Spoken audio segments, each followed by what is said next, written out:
ചില മക്കളുണ്ട് വാപ്പമാരോടൊന്നും ഉണ്ടൂല, സംസാരിക്കൂല, എന്തെങ്കിലുമൊക്കെ തീരുമാനം എടുക്കുമ്പോൾ ഒന്നും പറയൂല. എല്ലാ കാര്യവും ഉമ്മാനെ മാത്രമേ അറിയിക്കുകയുള്ളൂ, ഉമ്മാനോട് മാത്രമേ സംസാരിക്കുകയുള്ളൂ.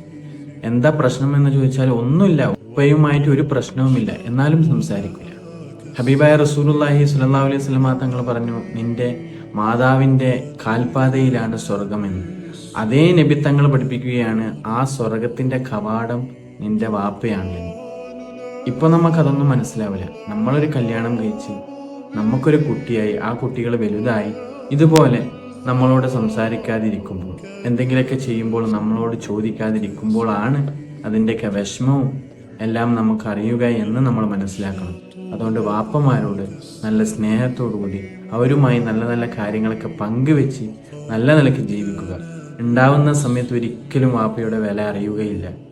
അവരില്ലാതെയായി പോകണം.